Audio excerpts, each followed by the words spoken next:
Hi, welcome back to the channel. I'm Michelle, and today I want to talk about how I manage and schedule my YouTube channel and it not be stressful for me.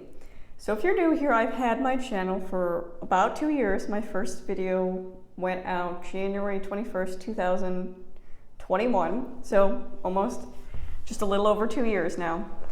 But I have consistently uploaded 2 videos every week for those 2 years, and I don't find YouTube to be stressful at all. It's something I enjoy doing, so I thought I would go through kind of the things I do that make it an enjoyable experience instead of a stressful experience.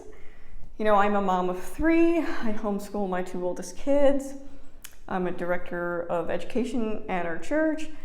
I run a co-op, so I have a lot of responsibilities, and it would be easy for this hobby I do on YouTube to definitely take a back seat to a lot of that. But I really enjoy doing this, so it's a priority to me. So I'm going to go over the things I do that make it enjoyable.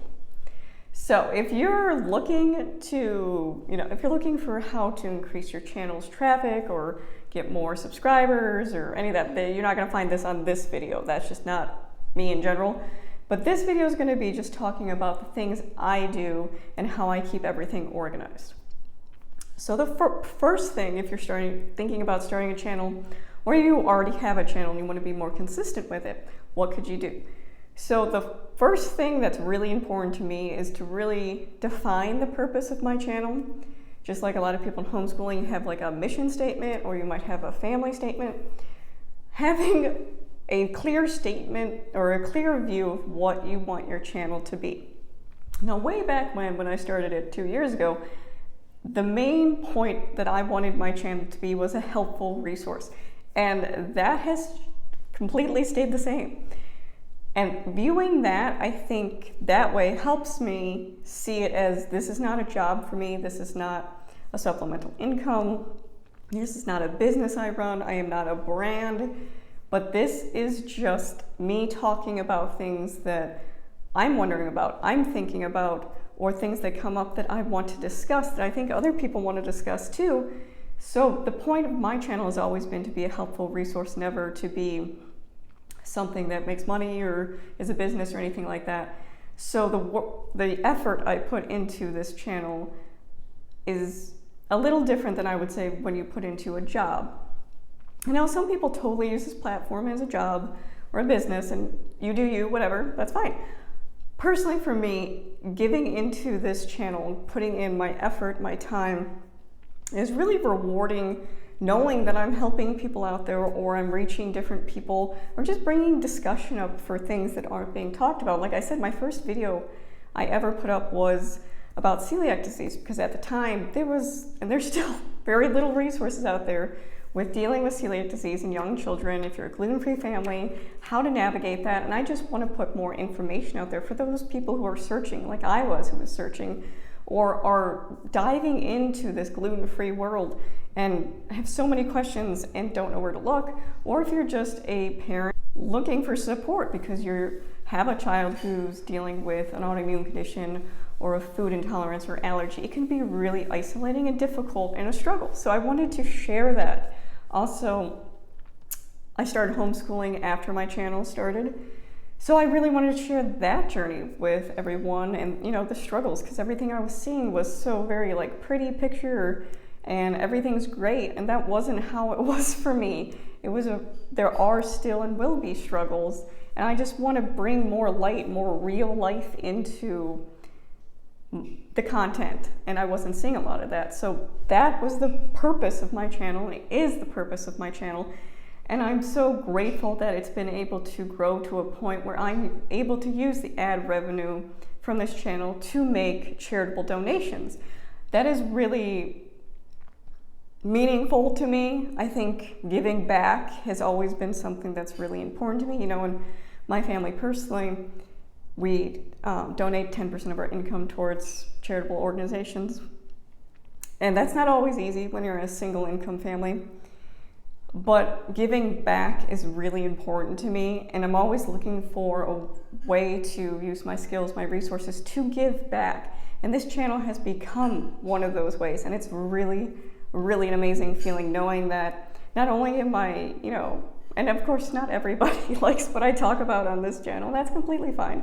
But those of you who comment and say, I feel acceptance, I feel seen, that this has been really helpful, those are the comments that are so meaningful, knowing that the purpose of this channel is being fulfilled, and being able to take the money from this channel and donate it to causes that are important to you as viewers. If you didn't know, I asked for your guys' suggestions on where those donations should go from, because the only reason this ad money exists is because of you. You should have a say in it. So seeing it grow in that way has been amazing. And I think it really helps because I don't see it as any type of business or obligation, but this way of reaching other people and connecting with other people. It's very life-giving in that way. So I don't feel like it's draining anything from me. It's bringing more to my life. So the next thing that makes YouTube not stressful for me is I don't do affiliate links or sponsorships or anything like that. And how does that help? Well, I don't have to work on anybody else's deadline. I don't have to have videos out at a certain time, the exception with that being collab videos that I sometimes participate with. Yes, those have to be done by a specific time, but I have yet to find that be stressful. But I don't have to, work out contracts with sponsors. I don't put affiliate links in because that's actually a lot of work when you think about it. Having constant links, someone asks, can you link more of your stuff? And I don't do a lot of linking unless I'm talking about a very specific product or book, because it's a lot of effort to insert all those links into the description box. So I usually just don't do it unless you blatantly ask me, hey, what is this product? I'll totally give you the link. I don't get any type of money from it or anything, but it's just one of those things that takes more effort, so I don't do that. And again, I work off my own time frame. So the next one would be, how do I come up with something to talk about twice a week for 2 years? And I think that's probably the most interesting one. So I don't have a set plan of when I'm going to, or what I'm going to talk about. I do have a list in my phone. So if someone says in the comments, can you make a video about this? Or what do you think about that? I will totally add that topic to the list. And I mean, the point of this video is for you guys, or for the important of this channel is for you guys. So if there's something you want to see, let me know and I'll, do my best to make a video about it. But that's pretty much where my ideas come from. So I film every Saturday. So I don't have a plan going in. Probably Friday, okay, there's something I want to talk about, I'll talk about it. If there's something going on, something I'm going through or struggling, I'll talk about that. If there's something about celiac disease, I do try to have a good portion of my channel cover things like grocery hauls, gluten-free living, bake with me. Because celiac disease is very personal to my family, that sharing that information I think is very beneficial. Even if those are the videos that get the least amount of views, they're helpful to even that group is small, it's still helpful to people out there. Just because the views aren't high doesn't mean that that video isn't important, if that makes sense to everybody. So that's pretty much where I come up with my ideas. Either it's something I'm thinking about, something I'm going through that I want to share, could be curriculum I'm using or reviewing something I've done, talking about celiac disease, or just if I'm completely blank, I'll look at that list and see what's next on there. And frankly, if I can't come up with anything, I just won't make a video. I'm not stuck on this rigid schedule that I have to have 2 videos every week. For 2 years, it just happened to be that way, and sometimes I will have 3 videos if there's something I really want to talk about, and I don't want to just push it to the next week. I don't like to pre-record a lot of material ahead of time. I think the most I do is maybe a week ahead of time, but if I have extra videos, I'll put them out there. If I have nothing to say, then it can be blank. So going to my actual filming schedule. So like I said, I film on Saturday afternoons, so I have 3 main things I want to cover on Saturdays. I want to school prep for the week because I homeschool my kids. I want to vacuum and mop my house. And I want to record at least 1 to 2 YouTube videos, whatever those topics might be. And it's not time consuming.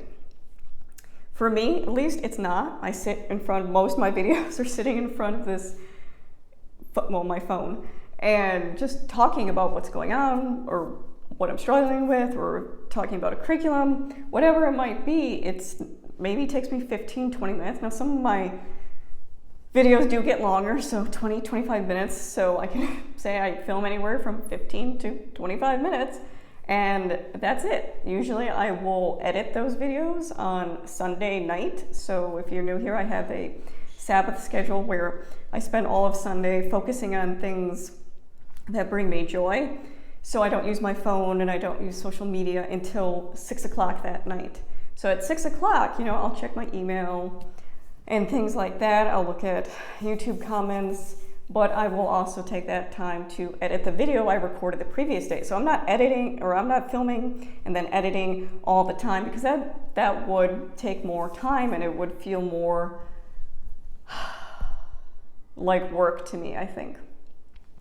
So I film on Saturday, and Sunday night I will edit those 1 to 2 videos, which includes making a little thumbnail, and I'll talk about the things I use that kind of make that easier. But that's pretty much the schedule I follow. And how I don't get burnt out is, in our homeschool we follow a 6 weeks on, 1 week off schedule. So that 1 week off, I don't film videos, I don't edit videos, I don't do thumbnails. That's my week off. So every month and a half I'm getting a break from this channel. And you don't always see that week off, because like I said, I film a week ahead of time. So I'm usually a week ahead of myself.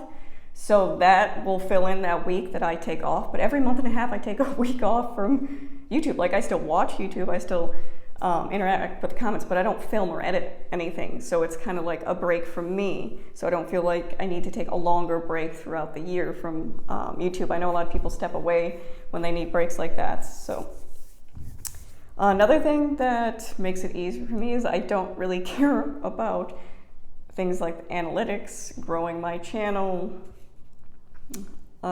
You'll never hear me in any of my videos say like a video, subscribe, because those things aren't important to me. I don't care if a certain video, like I said, gets more views.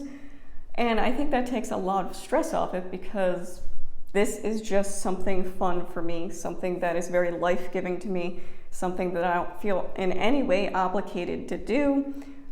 And it's really nice not having to think about how I can't speak what I really want to talk about because a certain brand won't like something, or I can't talk about something that I think is important that needs to be talked about and worry about that I might lose subscribers. Because again, this is not a job for me, and this isn't to jab at people who use this platform as a job, but this is my channel and how I run it, and this is why, because it's so much easier to take all of that away, to take away the analytical part of YouTube and the money and the sponsorships and constantly worrying about what people are thinking or saying about you, and just coming on here and being real. It's so much easier to just be yourself than to portray someone or some way that you are. It takes so much more effort to be something different. So being myself on here, and I get it, totally not for everybody, that's completely fine, but being myself is so much easier than trying to portray a certain image, which kind of brings me to another point. I originally had Instagram when my channel started, because I was one of those. I was like, everybody who has a YouTube channel has an Instagram channel.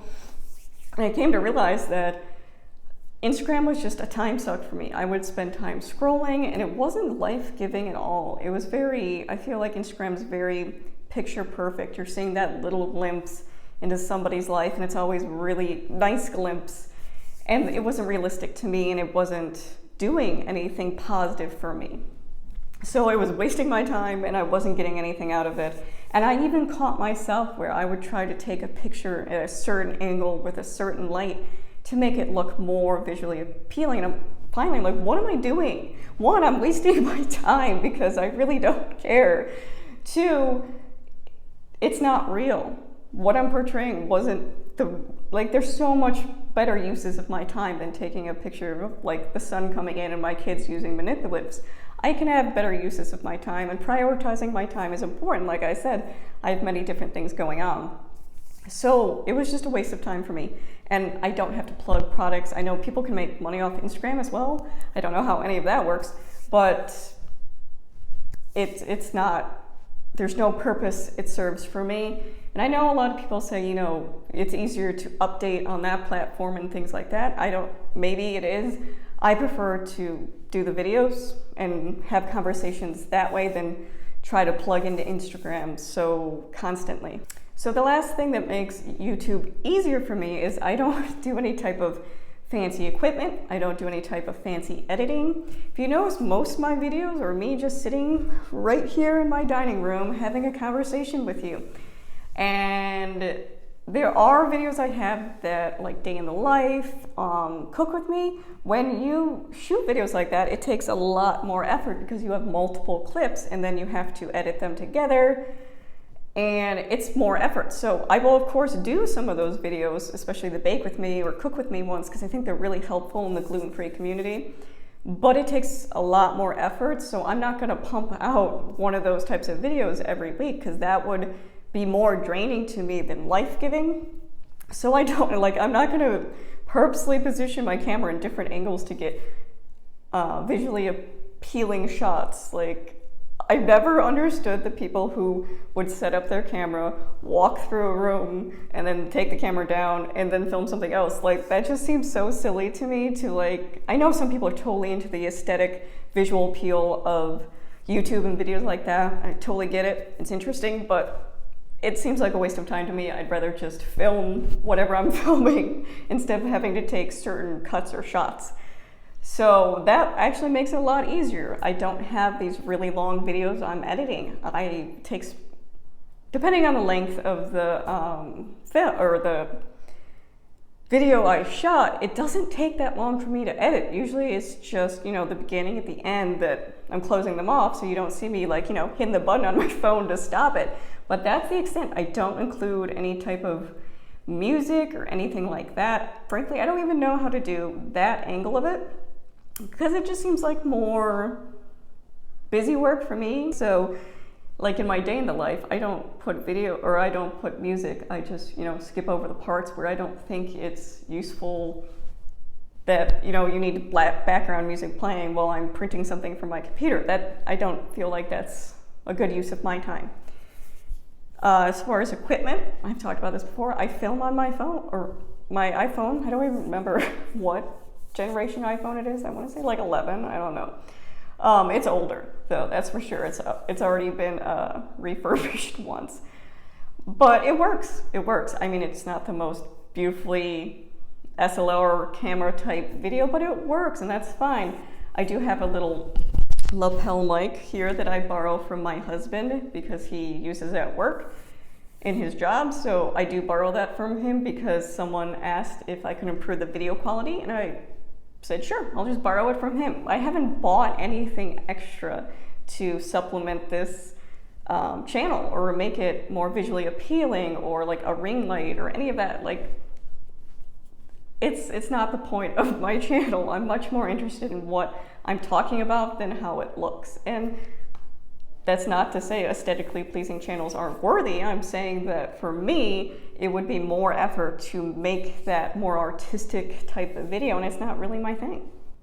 So as far as programs I use, so I have an older MacBook, so a laptop, and it comes with iMovie, so I use that program to edit all my videos. And again, it's not like weird, or it's not like long editing. I know a lot of people say YouTube takes a lot of work, and I guess I'm just making really simple videos because to me, it's not very time consuming. It's not a lot of my effort, and the effort I'm putting towards it, like I said, is very life-giving to me, so I don't see it as work. So what I use for thumbnails, because you know, you have to post a little thumbnail with your videos. You can make one automatically from your video too. I did that early in the beginning stages before I knew how to make thumbnails. I use Canva. I use the free version. I know there is a paid version that gives you more options, but if you ever want to see, you know, a video of how I do things like thumbnails, I use it for other things too. Like I make homeschool flyers for our co-op. Sometimes I'll make things like the chore charts for my kids. I'll use Canva for that, but I use the free version. It's completely Like, you don't need to get the paid version. I think it works just fine. I've been using the free version for almost 2 years now. And there is another one. It's an Adobe, I want to say Adobe Express. I'll link it down below for you so you can find it. That one's a little more complicated to use, but the nice thing is you can take the background out of a picture, so you'll see those thumbnails with just the person's face. I tend to just use Canva. It's quick, it's easy, and it's free. Has everything you need to, you literally just type in YouTube thumbnail and templates come up. You choose your template and you make it fun. You make it, that's where the artistic flair comes in. Sometimes they're really boring, where it's just, a simple background, simple text. But again, that doesn't have to be super complicated. It's just getting a thumbnail up. So when it comes to, like I said, I film 15, 20 minutes, maybe 30, depending on the videos I'm doing, on a Saturday. Sunday after 6, I'll spend maybe 15, 20 minutes editing a video, and then I'll set it to upload for the next week or the week after that, depending on how my schedule is going. And it's not complicated for me. It's not stressful. I'm able to prioritize things in my life that need more of my time right now, but I'm still able to continue this channel and enjoy the content I make and enjoy the conversation and discussion I have with people in the comments, and just have fun with this channel and not get so concerned about what people think or what people say. I mean, when you have a YouTube channel, people are always going to have something negative to say. That will never change. But like I said, I focus on the really positive, life-giving comments that say, hey, this channel helped me. I'm like, yes, that is the point. This is the point of this channel. So I think seeing my channel in that way, seeing it as a helpful resource, seeing it as a way to give back to whether it be the homeschooling community, giving back to other parents, mothers, caregivers, giving back to the celiac community, whatever it may be, I'm giving back. And that to me is the most important thing, and it's very fulfilling for me. So those are the things I do that make YouTube easy. It's not stressful for me. And I know it's not anything fun, like, how do you do this to get people to like your channel more? If anything, I'm probably a good example of how not to get people to like your channel, because I am very upfront and I'm opinionated and I share what I think, and I don't really skew myself any particular way to meet other people's expectations. And that can be different in this platform, and I understand that, and that can be off-putting to some. But like I said, it's so much easier to hit that record button and be me than think about being someone else or portraying someone else or acting a certain way that isn't me. So if you have any specific questions about anything I talked about, leave it in the comments below. If not, thank you for watching.